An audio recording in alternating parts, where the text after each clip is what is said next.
Right right right Papireddy గారు, అంటే ఇంకొకటి ప్రధానంగా స్లాబ్ రేట్స్ అంటే మనం చూసుకున్నాం. మెయిన్ ట్యాక్స్, కొత్త ట్యాక్స్ విధానాన్ని తీసుకువచ్చింది. అంటే ఈ బెనిఫిట్స్ చూసుకుంటే అంటే ఓల్డ్ అంటే రెండు విధానాలు ఉంటాయి మనకి, పాత విధానం, కొత్త విధానంలో. సో దీనికి పాత విధానంలో మీకు తెలిసే ఉంటుంది, కొన్ని ఎల్ఐసి పాలసీలకు సంబంధించి కానీ కొన్ని వాళ్ళకి అందులో బెనిఫిట్స్ ఉంటాయి. సో ఈ కొత్త విధానాన్ని పూర్తిగా మార్చేందుకు ఎప్పటికప్పుడు మారుస్తున్నటువంటి పరిస్థితి కనిపిస్తుంది. ఈసారి 12.75 అంటే ఇంతవరకు కూడా మినహాయింపు ఇవ్వబోతుంది. ఇది ఎంతవరకు అంటే పూర్తి స్థాయిలో పాత విధానాన్ని నుంచి కొత్త విధానం వరకు మళ్ళీ అవకాశం కనిపిస్తుంది అంటారు? అంటే చాలా వరకు ఇందాక మనం మాట్లాడుకున్నాం, ఒక విప్లవాత్మక మార్పు దిశగా వెళ్తున్నటువంటి ప్రయత్నంగా చెప్పుకోవచ్చు. అయితే రాజశేఖర్ గారు ఇక్కడ విషయం ఏంటంటే, పాత అంటే 2024 కేంద్ర బడ్జెట్ వరకు కూడా 2 విధాలైన ట్యాక్స్ విధానాలు ఉండే. ఒకటి ఓల్డ్ ట్యాక్స్, ఈ గవర్నమెంట్ వచ్చిన తర్వాత పెట్టే న్యూ ట్యాక్స్ సిస్టమ్.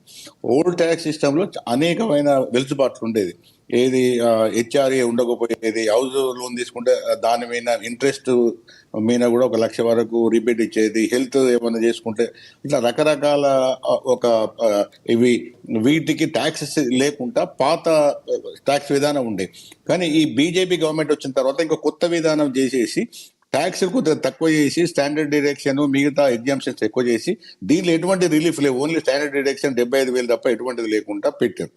ఆ పెట్టిన తర్వాత ఇప్పుడు ఈ బడ్జెట్ లో ఇవాళ ప్రవేశపెట్టిన బడ్జెట్ లో ఆ కొత్త విధానానికి కొనసాగింపే ఇచ్చారు. పాత విధానం గురించి వీళ్ళు ఏం మాట్లాడలేదు. పాత విధానం అది ఇట్ గానే ఉన్నది. అంటే ఆ ఓల్డ్ ట్యాక్స్ రిజిమ్ ఏదైతే కాంగ్రెస్ గవర్నమెంట్ వచ్చిందో ఆ రిలీఫ్లు ఉన్నాయి అన్ని కూడా అట్లనే పెట్టి ఈ కొత్త విధానం, ఈ బీజేపీ తీసుకొచ్చిన విధానానికి కొనసాగింపే ఇవాళ 25 కేంద్ర బడ్జెట్. ఇందులో ఏమైందంటే మీకు ఈ 2 స్లాబ్లలో కూడా ఇప్పుడు ఇవాళ సీతారామన్ గారు చెప్పిన ఒక పెద్ద అదేంటంటే, నేను 12 లక్షల వరకు ట్యాక్స్ ఇవ్వడం లేదు, 12 లక్షల వరకు ఎవరికి ఆదాయం వచ్చినా వాళ్లకు ట్యాక్స్ నీళ్లు అనేది పెద్ద ఎత్తున చెప్పడం జరిగింది. దాని మీద పెద్ద ఎత్తున పార్లమెంట్లో కూడా అసెస్ దోనాలు కూడా రావడం జరిగింది. అయితే ఇక్కడ 12 లక్షలు అంటే ఏమిటి, దాన్ని ఏ విధంగా అర్థం చేసుకోవాలి మనం అన్నది ఒక ప్రశ్న.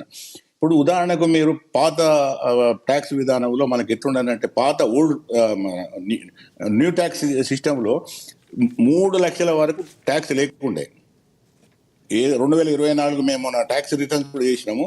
3 లక్షల వరకు ట్యాక్స్ లేదు. 3 నుంచి 7 లక్షల వరకు అంటే 4 లక్షలకు 5% ట్యాక్స్ అంటే 20,000 రూపాయలు. ఆ తర్వాత మళ్ళీ ఆదాయం ఎక్కువ పెరిగితే 7 నుంచి 10 లక్షల వరకు 10% ట్యాక్స్ ఉండే, అంటే 30,000 ట్యాక్స్ ఉండే. తర్వాత మళ్ళీ నెక్స్ట్ స్లాబ్ ఎట్లుండే, 10 నుంచి 12 లక్షల 15 స్లాబ్ అంటే 30,000. 12 నుంచి 15 లక్షల మధ్య ఉన్న ఆదాయానికి 20% స్లాబ్ అంటే ఈ 3 అంటే 60. అంటే దాదాపుగా అంటే 15 లక్షల ఆదాయం వస్తే పాత 2024 ట్యాక్స్ విధానం 1,40,000 రూపాయలు కట్టేవాళ్ళు.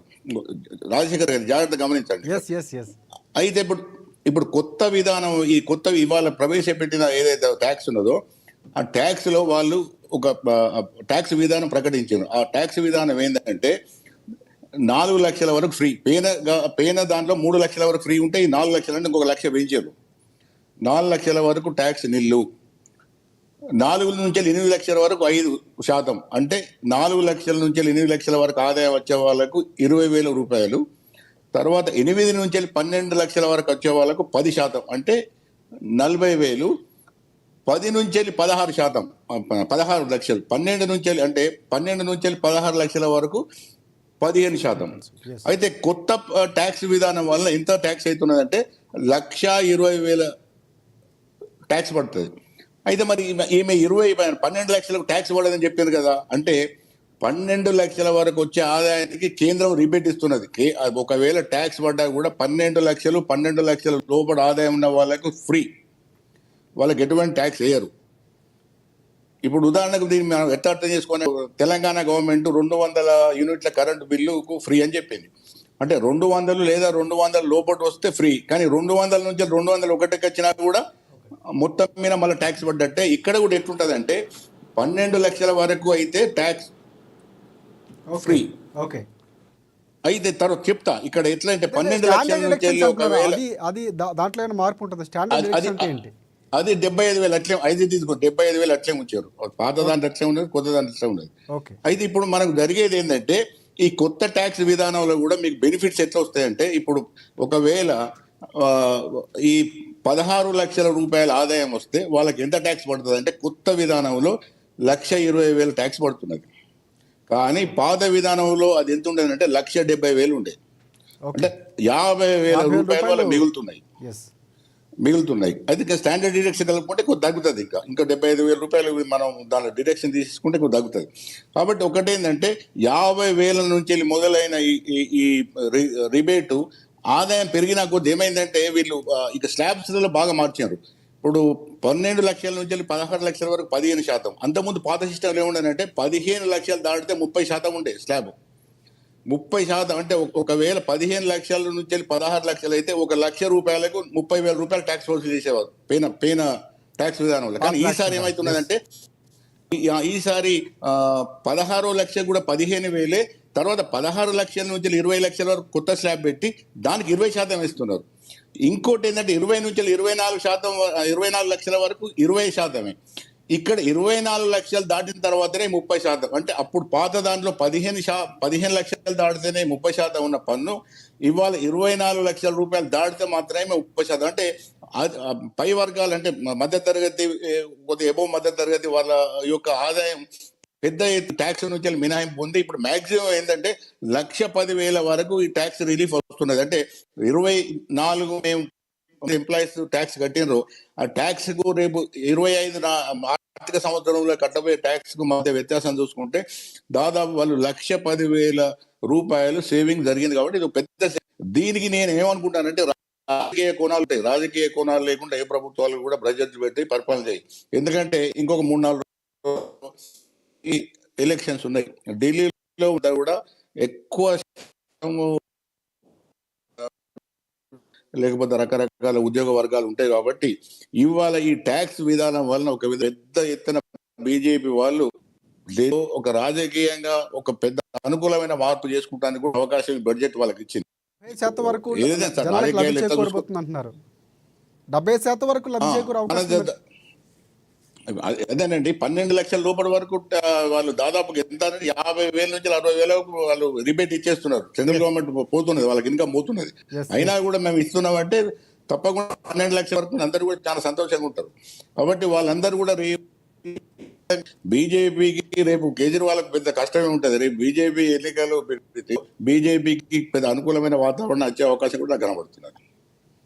రైట్. అంటే ఇంకొక అంశం ప్రధానంగా అంటే రైతులకు ఈసారి పిఎం కిసాన్ కార్డు లాంటి కానీ, లేకపోతే రైతులకు ప్రత్యేకంగా బీహార్ లాంటి ప్రాంతంలో అక్కడ బోర్డు ఏర్పాటు చేయడం, మకాన్ బోర్డు కానీ, ఇవన్నీ కూడా విప్లవాత్మక రైతులకు సంబంధించి ప్రాధాన్యత ఇచ్చింది అనుకోవచ్చు ఈసారి.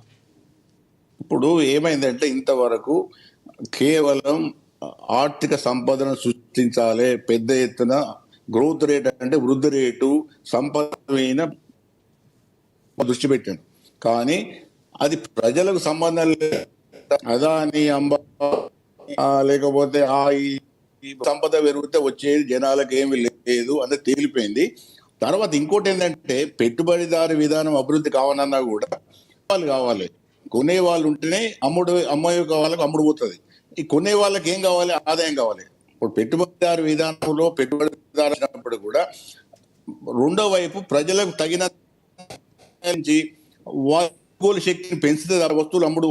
వాడు వస్తువులు తయారు చేసి మార్కెట్ పంపితే ఎవడు కొనాలి? జనాలు కొనాలంటే వాళ్ళకి ఆదాయం కావాలి. కాబట్టి ఇప్పుడు ఈ జ్ఞానోదయం బీజేపీ ఇప్పుడు అయింది. అంతకుముందు చెప్తే వినలేదు. వృద్ధి పెరిగితే బాగా సంపద పెరుగుతుంది, ట్రికల్ డౌన్ థియరీ అంటారు. అంటే కిందికి వచ్చేస్తుంది అందరికంటే, వచ్చే అవకాశాలు లేవు. కాబట్టి ఈసారి ఎన్నికల్లో ప్రభావం అంటారా? అంటే ఈ ప్రభావం ఇప్పుడు బడ్జెట్ అనేది అంటే బీహార్ ఇప్పుడు నేను అనుకుంటా బీహార్ కు అనుకూలంగా ఉన్నది. ఇప్పుడు ఇమీడియట్ గా ఈ 3-4 రోజుల్లో జరిగే ఢిల్లీ ఎన్నికలలో మాత్రం నేను అనుకుంటా బీజేపీకి మంచి రాజకీయ ఫలితాలు రావడానికి అవకాశం ఉన్నది. రైట్ కృష్ణమూర్తి గారు, అంటే ఈసారి అన్ని సెక్షన్స్ కి ఏదో విధంగా కొద్దిగా మేలు చేసి వాళ్ళకు ఒక వెలుసుబాటు కలిగించి ఎవరికేం బర్డెన్ వేయకుండా ఒక పాపులిస్ట్ అంటే నా ఉద్దేశంలో ఇది అంతకుముందు కాంగ్రెస్ వాళ్ళు ఇటువంటి బడ్జెట్లు ఎక్కువ పెట్టేది. ఈసారి బీజేపీ ఆ విధానికి రావడం అనేది జరిగింది. రైట్ కృష్ణమూర్తి గారు, మీరేమంటారు? అంటే బీజేపీ పంతా మార్చింది అనేది మనకు క్లారిటీ అర్థమవుతుంది. సో ఇక్కడ ఇందాక మనం రైతుల గురించి మాట్లాడుకున్నాం. మీరు కూడా ప్రస్తావించారు. రైతులకి ఈసారి లబ్ధి చేకూర్చేలాగా చాలా బెనిఫిట్స్ అందులో పొందుపరిచారు బడ్జెట్లో. సో మీరేమంటారు? వ్యవసాయ ఆధారిత దేశం ఇది. దేశం ఆర్థికంగా బలపడాలి. 2028 నాటికి దేశం